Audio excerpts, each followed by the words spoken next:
नमस्कार, city centre show में आपका स्वागत है। मुंबई से मैं हूं पूजा भारद्वाज। शो की शुरुआत कर रहे हैं महाराष्ट्र की ही खबर से। महाराष्ट्र विधानसभा चुनाव महज 2 महीने दूर है और उससे पहले नागपुर में जो सड़क दुर्घटना हुई है उसको लेकर विरोधी दलों के निशाने पर है महाराष्ट्र बीजेपी। एक अहम मुद्दा विरोधी दलों को मिल गया है। महाराष्ट्र भाजपा अध्यक्ष चंद्रशेखर बावनकुले के बेटे की ऑडी कार ने नागपुर में रविवार की आधी रात जो दहशत मचाई, उसकी गूंज राजनीतिक गलियारे में सुनाई दे रही है। दिखाते हैं आपको इस रिपोर्ट में क्या है पूरा मामला।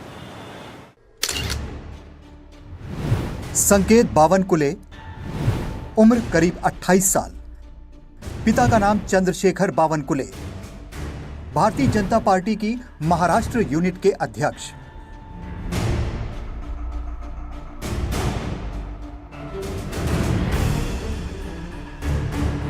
बड़े नेता के बेटे संकेत की तेज रफ्तार ऑडी कार ने रविवार देर रात नागपुर में 3 कारों और एक स्कूटर को टक्कर मारी। फिर एक और इलाके में कार को टक्कर मारी। आसपास के लोगों से हाथापाई के बाद पुलिस ने कार से निकले 2 लोगों को मेडिकल जांच के लिए भेज दिया, लेकिन सोमवार को पुलिस कई सवालों से बचती दिखी। हालांकि मंगलवार सुबह नागपुर पुलिस ने माना कि कार चंद्रशेखर बावनकुले के बेटे संकेत की है और वो उस समय कार में ही था। उसमें 3 लोग मौजूद थे। उसमें अर्जुन हावरे, संकेत बावनकुले और रोनित चित्तम। संकेत बावनकुले को इंक्वायरी के लिए बुलाया गया था क्या, और क्या हुआ उसमें? संकेत बावनकुले को इंक्वायरी के लिए बुलाया था। उन्होंने एग्री भी किया कि वो गाड़ी में थे।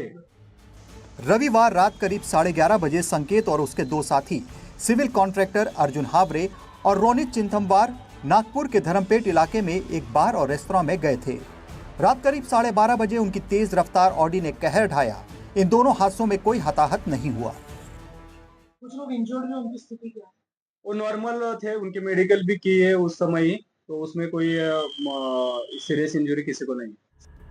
एफआईआर तड़के 4 बजे दर्ज हुई, लेकिन इसमें ना तो कार का नंबर था और ना ही मालिक का नाम।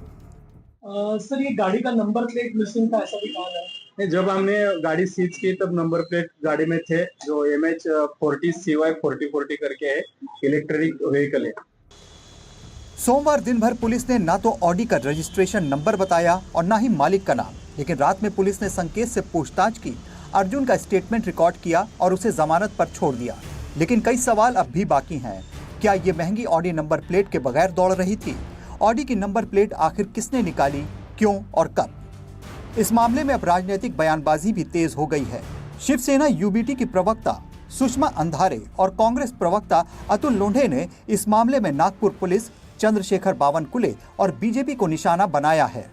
हालांकि नागपुर से कांग्रेस विधायक विकास ठाकरे ने यह कहा है कि राजनेताओं और उनके बच्चों को इस हादसे से सबक लेना चाहिए। मेडिकल जांच में जो वाहन चालक हैं अर्जुन हावरे, वो शराब के नशे में पाए गए हैं। हालांकि चूंकि संकेत बावनकुले मौके से नदारद हो गए थे, उनकी मेडिकल जांच नहीं की जा सकी। नागपुर पुलिस का कहना है इस मामले में जांच अब भी जारी है और आरटीओ से गाड़ी के मालक और ओनरशिप और रजिस्ट्रेशन के बारे में डिटेल्स मांगे गए हैं, जो बाद में एफआईआर में समाविष्ट किए जा सकते हैं। नागपुर से वीडियो जर्नलिस्ट विनय शुक्ला के साथ संजय तिवारी, एनडीटीवी इंडिया। महज 2 दिन में देश में ट्रेन को पटरी से उतारने की 2 कोशिशें सामने आई है। ताज़ा मामला अजमेर के पास का है, जहां पर 70 किलो के सीमेंट के 2 ब्लॉक रखे गए थे। इस मामले के बाद रेल मंत्रालय ने बीते 1 साल में ऐसे 24 मामलों को चिन्हित किया है और इसके बाद जो संवेदनशील मार्ग हैं वहां पर निगरानी बढ़ा दी गई है। दिखाते हैं आपको ये रिपोर्ट। सीमेंट की बड़ी बड़ी ईंटें, एक का वजन करीब 70 किलो। इनको 2 रेलवे ट्रैक पर आमने सामने रखा गया। ट्रेन चालक ने करीब 500 मीटर पहले इन्हें देख लिया। ट्रेन धीमी कर दी, लेकिन फिर भी ट्रेन उनके ऊपर से निकल गई। अजमेर में एक बार फिर दहशतगर्द और साजिशकर्ताओं ने एक रेलवे की डीएफसीसी की ट्रेन को बेपटरी करने की कोशिश यहां पर की गई है, मगर जो रेलवे के ट्रेन के जो पायलट हैं उन्हों को इस जो ब्लॉक है उसकी जानकारी मिल गई थी। उन्होंने ट्रेन धीरे कर दी और जो ब्लॉक है वो हालांकि टूट गया है। गनीमत रही कि जो ट्रेन है वो बेपटरी नहीं हुई, वरना बड़ा हादसा हो सकता था। डेडिकेटेड फ्रेट कॉरिडोर है, इसके ट्रैक पे सीमेंट के ब्लॉक रख दिए गए, जिससे ट्रेन टकराई और उससे ट्रेन के इंजन में भी नुकसान हुआ। और ठीक है कि कोई बड़ा हादसा नहीं हुआ, नहीं तो कोई बड़ा हादसा भी हो सकता था। कम से कम 3-4 आदमी के द्वारा ही रखा गया होगा, क्योंकि 1-2 आदमी तो इसमें रख नहीं सकते, काफी भारी है। राजस्थान में ये तीसरी ऐसी घटना है। इससे पहले जोधपुर अहमदाबाद वंदे भारत को पिछले महीने इसी तरह पटरी से उतारने की कोशिश की गई। पाली में ट्रैक पर सीमेंट के कट्टे मिले थे। कोटा में छाबरा के पास ट्रैक पर मोटरसाइकिल की चैसिस मिली थी। राजस्थान पुलिस ने एक विशेष टीम के जरिए इन मामलों की जांच कराने का फैसला किया है। हायर अथॉरिटीज़ ने एक SIT भी गठित करी है और इसमें हर एक पहलू पर अनुसंधान किया जाएगा। क्योंकि ये थोड़ा सुनसान इलाका है और गांव से दूर है, तो जो भी अवेलेबल रिसोर्सेज होंगे उनके आधार पे और कार्रवाई की जाएगी। हाल ही में कानपुर की घटना के बाद चिंता बढ़ी है, जहां हादसा होते होते रह गया। एक के बाद एक ऐसी घटनाओं से सवाल उठ रहे हैं कि कहीं कोई बड़ी रेल दुर्घटना की साजिश तो नहीं हो रही है। अजमेर से पवन अटरिया के साथ जयपुर से हर्षा कुमारी सिंह, NDTV।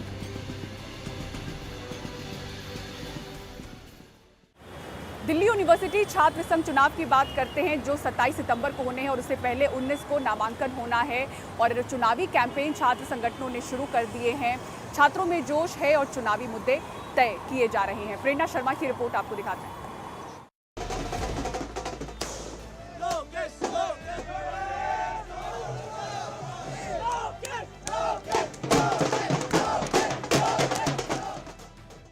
चारों ओर पर्चे ही पर्चे, नए नए नारे,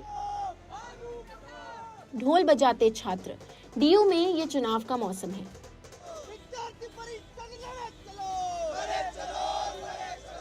चुनाव प्रचार रंग पकड़ रहा है। अलग अलग छात्र संगठन अपने अपने मुद्दे बता रहे हैं। ABVP 4 करोड़ रुपए की लागत से एक नया स्टूडेंट सेंटर बनाएगी, जिसमें लाइब्रेरी, ऑडिटोरियम, कैफेटेरिया और डूसू ऑफिस होगा। महिला सुरक्षा, यूनिवर्सिटी स्पेशल बस, नए हॉस्टल और मेंस्ट्रुअल हाइजीन जैसे मुद्दे भी उनके एजेंडे पर हैं। सबसे महत्वपूर्ण मुद्दा मेट्रो कंसेशन पास का है, जिसके लिए वे दिल्ली सरकार से संघर्ष कर रहे हैं। वैसे ये मुद्दा हर संगठन के एजेंडे पर है कि हम दिल्ली विश्वविद्यालय के छात्रों को मेट्रो कंसेशन पास दिलाएंगे। उसके लिए हमने अपनी साइड से अपनी पूरी कोशिश की। हमने लगातार दिल्ली के LG से मिले। दिल्ली के LG के मिलने के बाद हम दिल्ली के CM से मिलने के लिए हमने लेटर भेजा। उसके साथ साथ हमने उनको मेल भेजा। उन्होंने उस लेटर का और मेल का कोई रिप्लाई नहीं किया, क्योंकि वो जानते हैं कि अगर हमारी साइड से दिल्ली विश्वविद्यालय के छात्रों को मेट्रो कंसेशन पास मिलेगा तो ठीक नहीं रहेगा। तो उसमें रोक लगाने का काम दिल्ली के जो CM हैं उन्होंने किया और साथ के साथ हमारी ये लड़ाई जारी है। आने वाले चुनाव में भी हम यू स्पेशल पासेस के लिए लड़ाई लड़ते रहेंगे। वहीं दूसरी तरफ NSUI भी पीछे नहीं है। वो गूगल फॉर्म और यूनिवर्सिटी हेल्प डेस्क के जरिए छात्रों की शिकायतें सुन रही है और ऑनलाइन के साथ ऑफलाइन सदस्यता ड्राइव भी चला रही है। महिला सुरक्षा और फी बढ़ोतरी उनके प्रमुख मुद्दे हैं। इस बार मेंस्ट्रुअल लीव की नई पहल की भी कोशिश होगी। उसके बाद फीस हाइक का सबसे बड़ा मुद्दा है। इस बार भी हॉस्टल्स की इनेबल की कॉलेजेस में जो अंडर ग्रेजुएट स्टूडेंट्स की फीस है वो एक बड़ा मुद्दा है। 1 कोर्स 1 फीस। हमने लास्ट टाइम भी ये मुद्दा उठाया था कि एक कोर्स की अगर आप एक कॉलेज में एक फीस ले रहे हो तो दूसरे कॉलेज में उस सेम कोर्स के लिए आप उतनी फीस क्यों नहीं ले रहे हो। बिल्कुल मेंस्ट्रुअल लीव लास्ट इलेक्शन में जो इशू था वो इस बार भी है। NSUI एकमात्र ऐसा संगठन था, जब हम पंजाब यूनिवर्सिटी में जीते तो वहाँ पे हमने जीतते ही मेंस्ट्रुअल लीव को इम्प्लीमेंट किया। तो मुझे लगता है कि स्टूडेंट्स को भी पता है कि अगर हम पंजाब यूनिवर्सिटी में ये कर सकते हैं तो हम NSUI दिल्ली यूनिवर्सिटी में जीतने के बाद हम क्यों यहाँ पे नहीं करा सकते। DU में लेफ्ट फ्रंट का वो जोर नहीं है जो JNU में है, लेकिन कुछ बरसों से आयशा वहाँ अपनी उपस्थिति दर्ज कराती रही है। आयशा इस बार आंतरिक शिकायत समिति को बेहतर बनाने, लैंगिक संवेदनशीलता बढ़ाने जैसे मुद्दे उठा रही है। 4 साल के ग्रेजुएशन के कोर्स के भी वो खिलाफ है। वो गठबंधन बनाने की भी बात कर रही है। अभी आप देखेंगे इस हफ्ते के एंड तक हम लोग स्टूडेंट्स के बीच में जाएंगे और हम लोग 1 रुपी कैंपेन शुरू करेंगे कि आपके सवालों पर आंदोलन बनाकर, आपके सवालों पर प्रखर रूप से लड़ने वाली फोर्स का नाम आयशा है और हम आंदोलन सस्टेन कर पाए, इसको जीत पाए, तो इसलिए वो ट्रस्ट दिखाते हुए स्टूडेंट्स ही हमको फंड देते हैं। जरूरी है इस दौर में, अगर देश में इंडिया अलायंस जैसा कुछ बन रहा है भाजपा को हराने के लिए, तो DU में भी इसकी जरूरत है कि ABVP जैसे एक फ्यूडल, ABVP जैसे एक प्राइवेटाइजेशन के मॉडल के पक्ष में खड़े फोर्स को हराया जाए, उसको चोट दी जाए। आपको बता दें कि नामांकन की आखिरी तारीख 19 सितंबर है। 27 सितंबर को चुनाव होंगे। सुबह के कॉलेज के छात्रों के लिए सुबह 8:30 बजे से दोपहर 1 बजे तक और शाम के कॉलेज के छात्रों के लिए दोपहर 3 बजे से शाम 7 बजे तक मतदान होगा। अगले दिन 28 सितंबर को नतीजा आ जाएगा। पिछले कई वर्षों से यहाँ एबीवीपी हावी रही है। देखना है इस बार ये सिलसिला टूटता है या नहीं। जहां एक तरफ हरियाणा और जम्मू कश्मीर में जोर शोर से इलेक्शंस की तैयारी चल रही है, वहीं देश का सबसे बड़ा छात्र संघ डूसू भी इस कड़ी में पीछे नहीं है। तैयारियां शुरू हो चुकी है दिल्ली यूनिवर्सिटी इलेक्शंस की और साथ ही साथ जो पार्टियां हैं उनमें एक कांटे की टक्कर देखने को मिल रही है और ये देखना बहुत ही दिलचस्प होगा कि क्या कुछ होता है इस इलेक्शन में। कैमरा पर्सन सुशील राठी के साथ नई दिल्ली से प्रेरणा शर्मा, एनडीटीवी इंडिया के लिए। और एनआईए के खुलासे के बाद बेंगलुरु में बीजेपी प्रदेश मुख्यालय में सुरक्षा बढ़ा दी गई है। एनआईए ने रामेश्वरम कैफे मामले में चार्जशीट दाखिल की, जिसमें बताया कि अयोध्या में प्राण प्रतिष्ठा के वक्त बेंगलुरु में बीजेपी हेडक्वार्टर्स में धमाका होना था, लेकिन नाकामयाब होने पर आतंकियों ने 1 मार्च को रामेश्वरम कैफे में धमाका किया। दिखाते हैं आपको बेंगलुरु से रिपोर्ट। मलेश्वरम में बीजेपी मुख्यालय कुछ ऐसा दिख रहा है। सुरक्षा चाक चौबंद कर दी गई है क्योंकि ये किसी के निशाने पर है।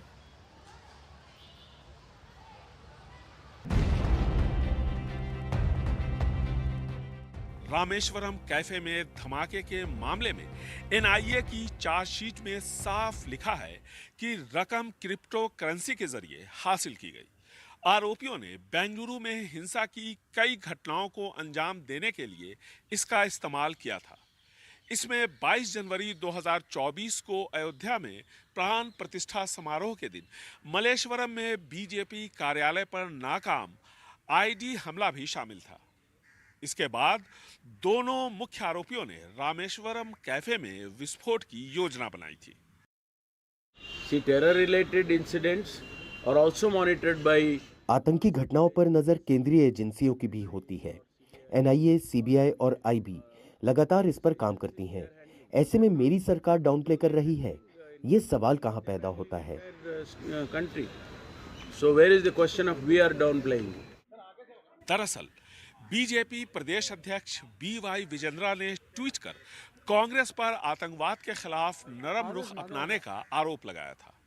अब एनआईए के आरोप पत्र में असली साजिश का खुलासा होने के बाद अयोध्या में प्राण प्रतिष्ठा समारोह के दौरान मलेश्वरम में भाजपा मुख्यालय पर आईएसआईएस से जुड़ा नाकाम हमला, कांग्रेस की लापरवाही पूरी तरह से उजागर हो गई है।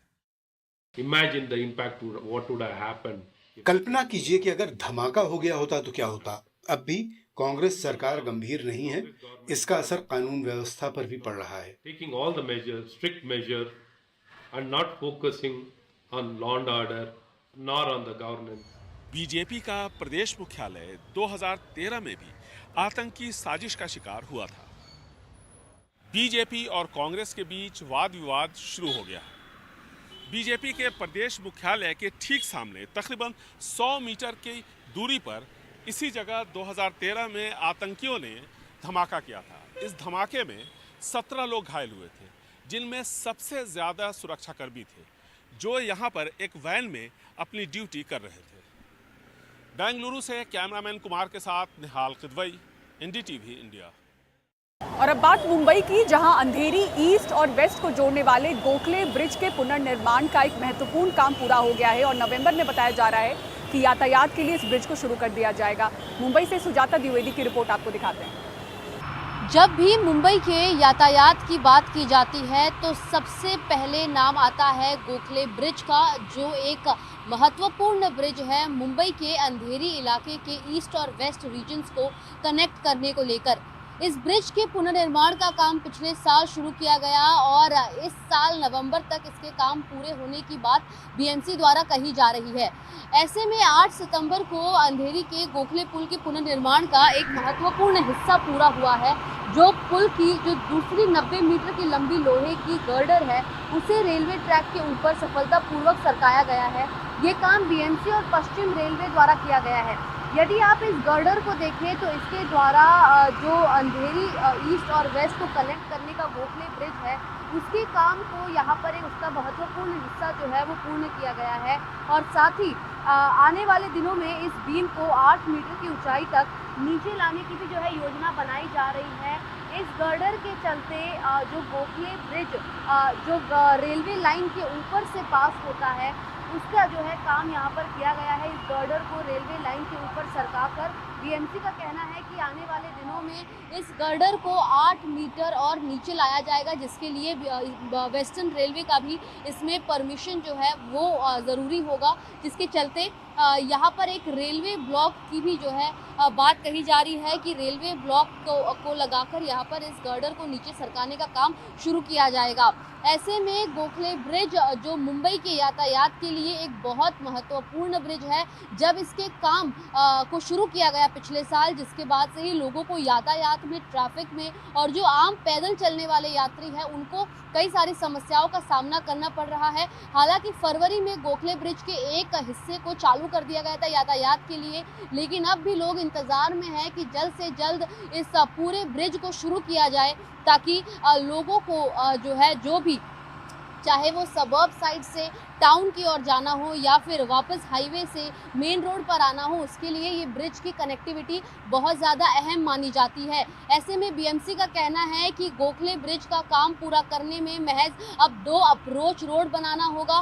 बर्फी वाले ब्रिज से गोखले ब्रिज को जोड़ने का काम जो है वो पूरा किया जाएगा और इस गर्डर को 8 मीटर नीचे करने का काम पूरा होने के बाद नवंबर का डेडलाइन दिया गया है, जब ये पूरा ब्रिज बनकर तैयार होगा आम नागरिकों के लिए, और मुंबई करों की जो ट्रैफिक की समस्या है वो कुछ हद तक कम हो जाएगी। मुंबई से कैमरा पर्सन प्रवीण रोहित के साथ सुजाता द्विवेदी, एनडीटीवी इंडिया के लिए। खबर दिल्ली से, जहां के करोल बाग में एक दुर्भाग्यपूर्ण घटना हुई है, जहां बारिश के दौरान एक बिजली के खंभे में करंट आने से एक व्यक्ति की मौत हो गई। पीड़ित एक लोडिंग रिक्शा चालक था जो करंट की चपेट में आकर जान से हाथ धो बैठा। ये घटना एक बार फिर से बिजली की सुरक्षा और जिम्मेदारी के मुद्दे को उठाती है।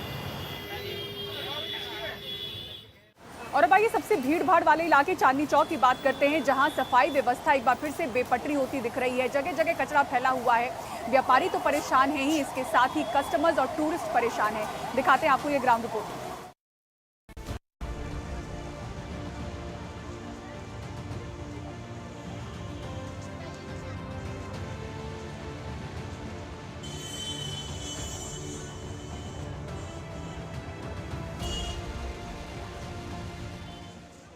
अभी 3 साल पहले ही जिस जगह की सूरत को बदलने के लिए दिल्ली सरकार ने 100 करोड़ रुपए खर्च किए थे, आज ये हाल है उसका। बात हो रही है राजधानी दिल्ली के ऐतिहासिक चांदनी चौक की। वहां कूड़े से भरे हुए डिब्बे, दुकानों के सामने फैला कचरा, टूटी हुई टाइल्स और नाली के ढक्कन, सड़क पर लटके हुए केबल और बीच का ये इलाका जो रैन बसेरा की शक्ल ले चुका है। चांदनी चौक की ये है आज की मार्केट की तस्वीरें। गंदगी होने के बाद जितने भी यहाँ पे जो सफाई कर्मचारी हैं काम तो करते हैं, लेकिन टाइम टू टाइम नहीं होती है, जिसकी वजह से यहाँ पे ढेर लग जाता है। जैसे अभी आपने थोड़ी देर पहले देखा, ये गंदगी 4-5 दिन से बिल्कुल सफाई नहीं हुई, बदबू आ रही है, ग्राहक चलने में परेशानी आ रही है। सिर्फ कारोबारी ही नहीं, यहाँ आने वाले लोग भी उतने ही परेशान हैं और कहते हैं कि अब उनका यहाँ आने का मन ही नहीं करता है, लेकिन मजबूरी है। जब मेट्रो से बाहर निकलते हैं हम लोग चांदनी चौक में आने के लिए, तो बहुत जो है सो उसमें गंध, बैड स्मेल बहुत ज़्यादा महसूस किए उसमें था, बहुत कचरा था। सरकार को करना चाहिए कि जैसे चांदनी चौक है तो चांदी की तरह चमकना चाहिए। गंदगी तो बहुत है, नाले वाले बहुत जाम करा हुआ है और बदबू पूरा फैलता है। आपको बता दें कि ये एमसीडी और पीडब्ल्यूडी की बरसों पुरानी लड़ाई का नतीजा है। पहले यहाँ की साफ सफाई का ठेका पीडब्ल्यूडी के पास था, जो 7 सितंबर को खत्म हो गया, जिसके बाद चांदनी चौक में साफ सफाई थम गई और ये नौबत आ गई। एमसीडी भी आज के तारीख में और दिल्ली सरकार भी, पीडब्ल्यूडी भी आम आदमी पार्टी गवर्नमेंट के नीचे है, उसके बावजूद भी यहाँ कोई काम नहीं हो रहा और हर तरह से यहाँ पे इतनी गंदगी हो गई है। होमलेस, ड्रग एडिक्ट्स, पटरियों का एक्रोचमेंट सुप्रीम कोर्ट के ऑर्डर के अगेंस्ट, पुलिस भी कोई काम नहीं कर रही, ट्रैफिक चल रहा है, पुलिस को बोला गया कि बुलार्स बंद करो। स्थिति जो है वो दिन प्रतिदिन दयनीय होती जा रही है और इसमें क्या फैसला लिया जाता है एमसीडी और दिल्ली सरकार के बीच में, ये हमें देखना होगा। नई दिल्ली से कैमरा पर्सन सुशील राठी के साथ प्रेरणा शर्मा, एनडीटीवी इंडिया के लिए। दिल्ली के पेट्रोल पंपों पर एआई इनेबल्ड विशेष कैमरा सेटअप की तैयारी क्यों चल रही है, दिखाएंगे आपको पूरी खबर एक ब्रेक के बाद। आप देखते रहिए सिटी सेंटर शो।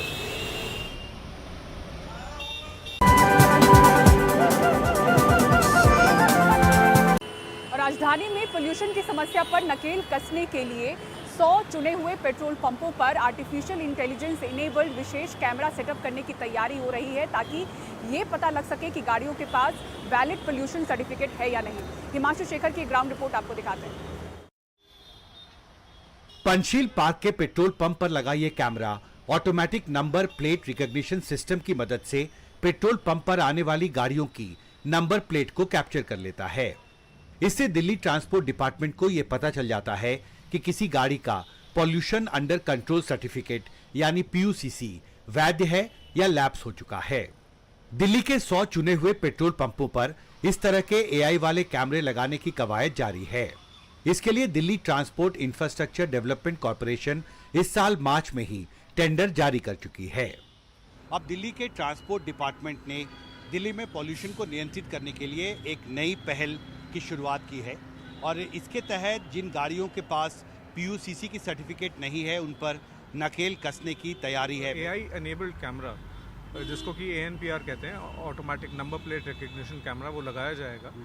वो गाड़ियों के नंबर प्लेट को रीड करके ऑटोमेटिकली सॉफ्टवेयर से ये पता लगा लेगा कि इनका पीयूसी सर्टिफिकेट जारी हुआ है कि नहीं, और अगर नहीं हुआ है तो उनको एक SMS आएगा कि आप अपना पीयूसी सर्टिफिकेट कुछ तय समय सीमा में करा लें, अन्यथा 10,000 रुपये का जो चालान जो गवर्नमेंट करती है वो हो सकता है। गाड़ियों के पीयूसी चेक करने के लिए पिछले साल सितंबर में दिल्ली के 25 चुने हुए पेट्रोल पंपों पर एक पायलट प्रोजेक्ट के तहत एआई वाले कैमरे लगाए गए, जिसके अच्छे नतीजे आए।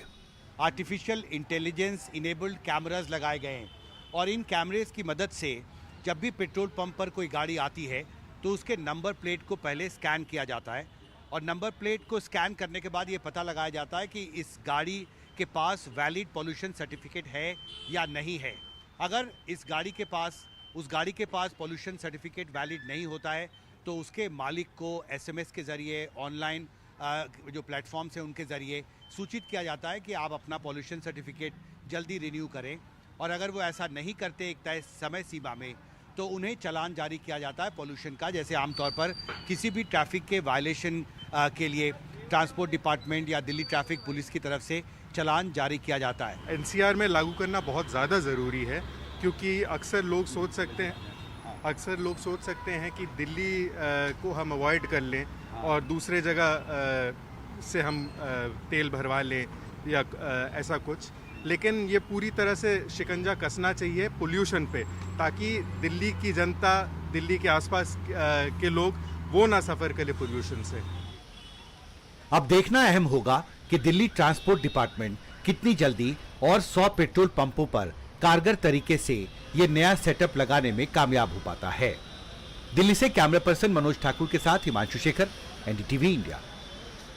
और सिटी सेंटर शो में फिलहाल इतना ही। पूरी टीम को दीजिए इजाजत। खबरों के लिए देखते रहें एनडीटीवी इंडिया। नमस्कार।